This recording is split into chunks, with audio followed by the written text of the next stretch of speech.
Very good morning, students. How are you? I hope all of you will be fine. I am your science teacher, and today I am going to teach you science of class 7th. And today we continue chapter 9, wind, storms and cyclones. And today we discuss part 2nd. So now see in the book. This is your science book, science of class 7. Now open chapter number 9. Now see, this is the chapter number 9, winds, storms and cyclones. So today we do part 2nd. So let's see. We start from here. Air is a mixture of gases. Air is made up of tiny particles called molecules which move around quickly in all directions. The moving air molecules or gas molecules are so small that we cannot see them. If we put air in a closed container, say a balloon, then the fast moving air molecules collide with the walls of the container and exert a force on the walls of the container. From inside this force produce pressures. देखिए बच्चे, as you know air is a mixture of gases कि जो air है वो gases का एक mixture है और एयर बहुत ही छोटे छोटे मॉलिक्यूल से बनी हुई है, यानी कि एयर के अंदर बहुत ही छोटे छोटे मॉलिक्यूल्स होते हैं जो चारों तरफ यानी कि हर डायरेक्शन में वो बहुत तेज़ी से मूव करते हैं। और ये मॉलिक्यूल्स बच्चे इतने छोटे होते हैं कि उन्हें हम नहीं देख सकते, लेकिन जब हम इन एयर को यानी कि जो एयर है कि एयर को हम किसी कंटेनर में फिल करते हैं और उसे पैक कर देते हैं तो एयर के जो मॉलिक्यूल्स हैं उस कंटेनर के अंदर मूव करते हैं और वो उस कंटेनर की जो वॉल होती है, जैसे कि मान लीजिए हमने बैलून है, बैलून के अंदर हमने एयर को फिल कर दिया तो बैलून एक कंटेनर हो गया जिसके अंदर एयर बंद है। तो एयर के जो मॉलिक्यूल्स हैं वो बैलून के अंदर बैलून की वॉल से टकराते हैं और एक प्रेशर इंक्रीज़ करते हैं। जब हम उसी बैलून में बच्चों और एयर डालते हैं तो एयर में मॉलिक्यूल्स और ज़्यादा हो जाते हैं, यानी कि नंबर ऑफ़ मॉलिक्यूल्स बढ़ जाते हैं और जब वो मॉलिक्यूल्स बैलून की वॉल से टकराते हैं तो उनमें प्रेशर और बढ़ जाता है। So now if we put more air into the container, then the container will have more air molecules in it. So due to more air molecules, the number of collision of air molecules with the walls of the container will increase and hence the pressure exerted by air will also increase. तो जैसे मैंने आपको बताया कि air में molecules के number जब बढ़ जाते हैं तो उनमें जो प्रेशर है वो भी इंक्रीज़ हो जाता है। So the fact is air exerts pressure कि जो एयर है वो प्रेशर डालती है, यानी कि बैलून के अंदर जो हवा है वो बैलून का जो सरफेस है अंदर की तरफ, वो अंदर की हवा बाहर की तरफ प्रेशर डालती है उस पर। Now next is let us take the example of bicycle tube. अब जैसे एक एग्जांपल है बाइसिकल, आपकी जो साइकिल की ट्यूब होती है, the bicycle tube is rubber tube. आपको मालूम है कि जो आपकी बाइसिकल की जो ट्यूब है वो रबर की ट्यूब होती है which is enclose inside the tyre of the bicycle, जो कि आपके बाइसिकल के टायर के अंदर की तरफ सेट होती है। We have to fill air in the bicycles tube to inflate it. उसे फुलाने के लिए हम उस ट्यूब में हवा भरते हैं। This air is filled by using an air pump called the bicycle pump. और एयर फिल करने के लिए हम एक यंत्र का यूज़ करते हैं जिसे हम बाइसिकल पंप कहते हैं, जो साइकिल की पंप होती है उसे हम उसमें हवा फिल कर देते हैं। When we fill air into the bicycle tube, then the air molecules inside the tube collides with the walls of the tube and exert air pressure। और जब हम बच्चों उस साइकिल की ट्यूब में हम हवा भरते हैं तो हवा के अंदर जो मॉलिक्यूल्स होते हैं वो ट्यूब के सरफेस से टकराते हैं और अंदर से प्रेशर डालते हैं ट्यूब के ऊपर, जिससे कि ट्यूब बाहर की तरफ फूलती है। So this air pressure exerted from inside inflate the bicycle tube, और बाइसिकल की ट्यूब फूल जाती है क्योंकि वो ट्यूब के ऊपर मतलब उसको प्रेशर डाल रहे हैं, उसकी तरफ धक्का दे रहे हैं, तो वो चीज़ फिर आगे की तरफ फूल जाती है। So it is the pressure exerted by air filled in the bicycle tube. तो इससे हमें ये प्रूफ होता है कि जो हवा है वो प्रेशर डालती है। Which keeps the tube tight, जो ट्यूब को टाइट रखती है, and makes the bicycle tyre feel hard, और जो बाइसिकल का जो टायर है वो हमें हार्ड महसूस होता है। आप दबा कर देखते हो तो हार्ड लगता है क्योंकि अंदर एयर है, एयर मॉलिक्यूल्स उसमें बहुत ज़्यादा हैं जो प्रेशर डाल रहे हैं और जिससे वो टाइट हो चुकी है। If we go on feeling more and more air into the bicycle tube, अगर आप बाइसिकल की ट्यूब में बच्चों और ज़्यादा से ज़्यादा हवा भरते जाओगे तो क्या होगा? Ultimately the air pressure in the bicycle tube will increase. तो बाइसिकल की जो आपकी ट्यूब है उसके अंदर प्रेशर बढ़ता जाएगा, जब एयर बढ़ेगी तो प्रेशर भी बढ़ता जाएगा। Too much due to which the bicycle tube में इवन ब्रस्ट, और उसमें फिर क्या होगा? जब बहुत ज़्यादा हवा ट्यूब के अंदर भर जाएगी बच्चों, तो उसके अंदर प्रेशर जो होगा वो इतना ज़्यादा बढ़ जाएगा कि जो आपकी ट्यूब है वो फट जाएगी, क्योंकि अंदर से प्रेशर जब उसकी सरफेस पर पड़ेगा और उसको जगह नहीं मिलेगी तो क्या होगा? फट जाएगी। So which tells us that air exerts pressure, तो इससे हमें ये पता चलता है कि एयर जो है हवा यानी प्रेशर डालती है। So first is when air is filled into a balloon with our mouth, the balloon gets inflated. This observation show that air exerts pressure. ये एक एग्जाम्पल है बच्चों बैलून का, जैसे मैंने पहले ही बताया कि बैलून के अंदर जब हम हवा भरते हैं अपने मुंह से, अब मुंह से भी फुलाते हो तो वो फूल जाता है। इससे पता चलता है तो बैलून की जो सतह है यानी कि जो सरफेस है, अंदर हवा ने उसके ऊपर प्रेशर डाला तो वो फूल गया। Next is when air is filled into a bicycle tube with a pump, the bicycle tube gets inflated and makes the bicycle tire feel hard. So this observation also shows that the air exerts pressure. तो ये दोनों example से हमें पता चलता है कि air जो है प्रेशर डालती है। From the above discussion, we conclude that when air is filled in a closed container like a balloon or a bicycle tube, it exerts pressure. This air pressure is due to the motion of the molecules of gases present in the air which is enclosed in the container.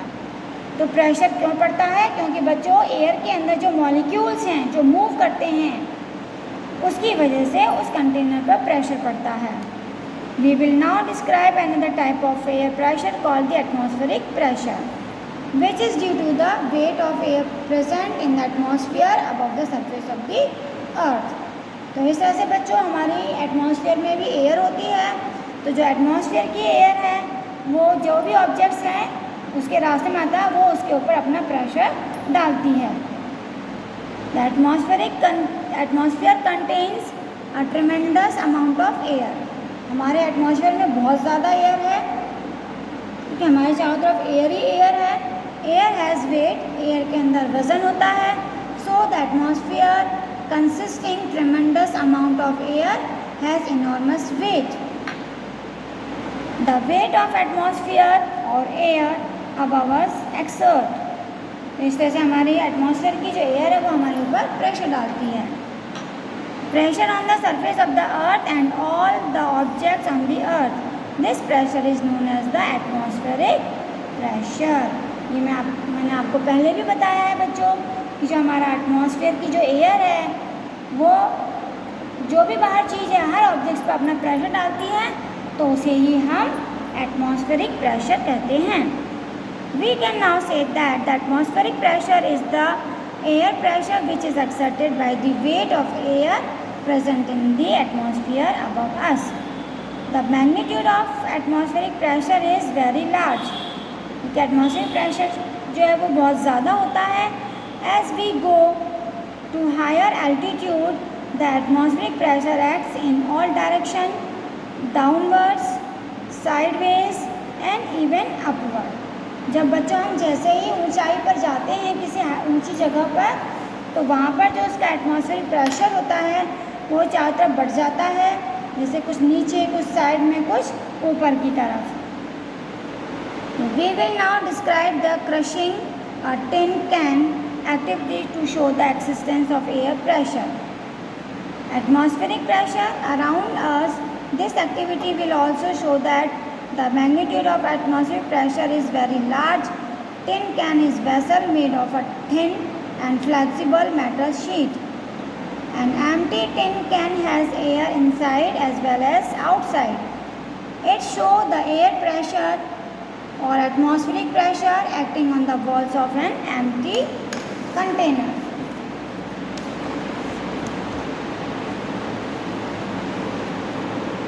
Empty tin can from inside and outside is equal and opposite and balance each other. Due to this, an empty tin can does not get crushed by the large atmospheric pressure exerted by the air around us. We will now perform an activity to show that what happens when the air from inside the tin can is removed. तो बच्चों देखो, एक tin है, ये एक activity है, इससे हमें ये दिखाया गया है कि जो हमारा एटमॉस्फेरिक प्रेशर है वो किस तरह से काम करता है। देखो ये टिन है, इसके अंदर एयर भरी हुई है बच्चों। अंदर जो है, अंदर की जो एयर है बच्चों, देखो ये ये बाहर की तरफ प्रेशर डालती है और बाहर की जो एयर है वो अंदर की तरफ प्रेशर डालती है। तो दोनों का प्रेशर क्या है, बराबर है। ये यहाँ से धक्का मार रहा है, ये यहाँ से धक्का मार रहा है, तो जो टिन है वो बिल्कुल जैसा है वो वैसा ही रहेगा, उसके ऊपर कोई असर नहीं होगा, क्योंकि जितना प्रेशर यहाँ से पड़ रहा है उतना ही प्रेशर यहाँ से पड़ रहा है। तो ये टिन हमारी इसी तरह से रहेगी। लेकिन बच्चों, जब हम अंदर की एयर को बाहर निकाल देते हैं तो अंदर तो एयर है ही नहीं, तो अंदर से कोई प्रेशर बाहर की तरफ नहीं आएगा। तो बाहर की एयर जब इसके ऊपर प्रेशर डालेगी, देखो यहाँ से प्रेशर पड़ रहा है, यहाँ से भी प्रेशर पड़ रहा है और यहाँ पे भी एयर है बाहर, ये यहाँ से प्रेशर डाल रही है, तो ये टिन हमारा क्या हो जाएगा, पिचक जाएगा, क्योंकि अंदर तो एयर है ही नहीं जो कि इसको बाहर की तरफ पुश करेगी। तो जब ये खाली टिन होता है तो इसमें बाहर से प्रेशर पड़ रहा है अंदर की तरफ, यहाँ से भी अंदर, तो ये पिचक जाता है। तो इससे हमें ये पता चलता है कि जो एटमॉस्फेरिक प्रेशर है वो हर ऑब्जेक्ट्स पर पड़ता है।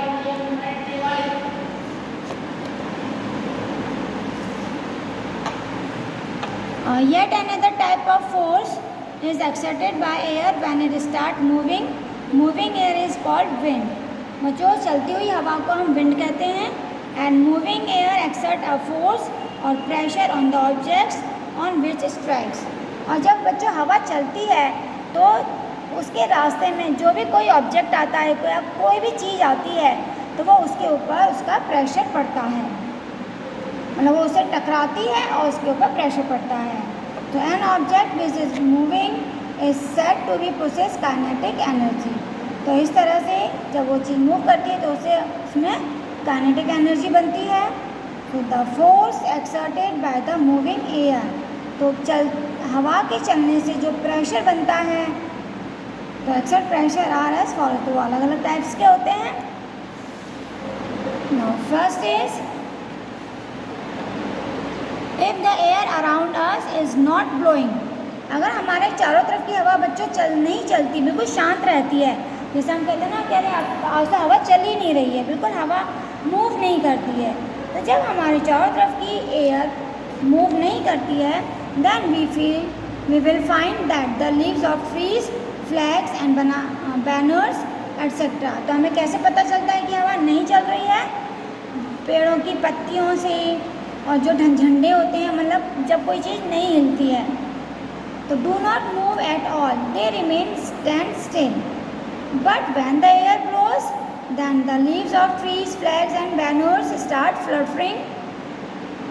It is due to the pressure exerted by moving air. और बच्चों, जब हवा चलती है तो आपने देखा होगा कि पेड़ों की पत्तियाँ भी हिलने लगती हैं, पेड़ हिलते हैं, और कहीं जो बैनर्स लगे हुए होते हैं, झंडे लगे हुए होते हैं, वो सब भी हिलने लगते हैं। तो when the wind is blowing, a long strip of cloth used to display advertisement is called a banner and a large board used to display advertisement is called the hoarding। और जो बच्चों जैसे एडवर्टाइजमेंट के लिए बहुत बड़े बड़े post वो होते हैं बैनर्स में, उसे हम होर्डिंग कहते हैं। और जो रस्सी से कपड़े पर प्रिंट करके बनाए जाते हैं उसे हम बैनर कहते हैं। तो holes are usually made in the hanging banners and hoardings. बच्चों आपने देखा होगा कि जो बैनर्स लगाए जाते हैं या होर्डिंग लगाए जाते हैं उनके अंदर वो होल्स कर देते हैं। होल्स क्यों बनाते हैं? क्योंकि बच्चों जब मान लीजिए कि एक बैनर लगाया हुआ है, जैसे कि मान लीजिए ये बैनर है, ओके, कपड़े का बैनर है, यहाँ पे कुछ प्रिंट किया हुआ है उन्होंने, तो यहाँ पे वो क्या करते हैं, होल्स बना देते हैं।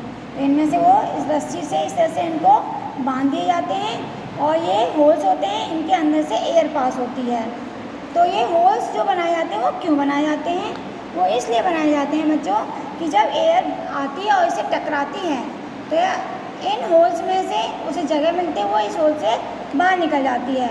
तो जो एयर है जब इन होल से बाहर निकल जाती है दूसरी तरफ, तो ये जो बैनर है इसके ऊपर ज़्यादा प्रेशर नहीं पड़ता और ये फिर फटता नहीं है।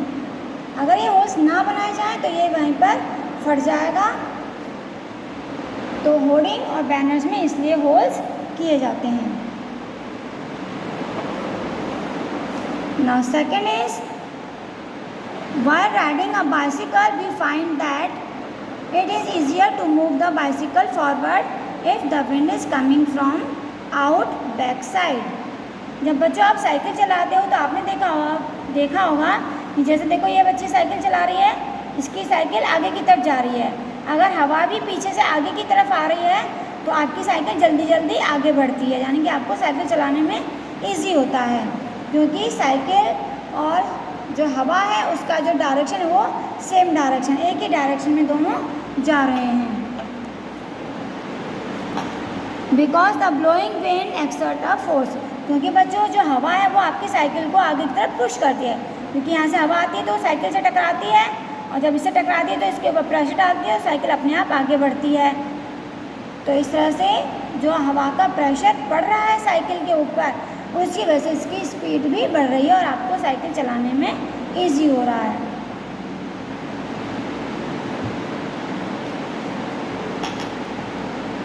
And makes our bicycle move faster. On the other hand we find it very difficult to ride a bicycle against the direction of wind. और दूसरी तरफ बच्चों अगर हवा का डायरेक्शन अपोजिट है, मीन्स साइकिल इस डायरेक्शन में और हवा यहाँ से आ रही है, तो इस कंडीशन में जब दोनों अपोजिट होते हैं तो हमें साइकिल चलाना बहुत डिफ़िकल्ट होता है।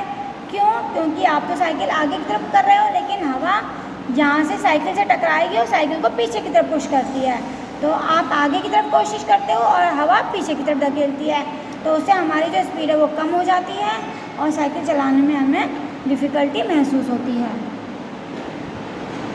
Opposite motion of a bicycle, and since the wind opposes our motion, we have to pedal very hard to keep the bicycle moving against the wind। और हमें जो पैडल है वो बहुत तेज़ी से मारने पड़ते हैं जिससे कि हमारी साइकिल आगे की तरफ बढ़ सके। तो ये बच्चों इस तरह से ये एग्जाम्पल्स थे। और थर्ड पॉइंट हम नेक्स्ट वीडियोज़ में डिस्कस करेंगे बच्चों। So thank you, have a nice day.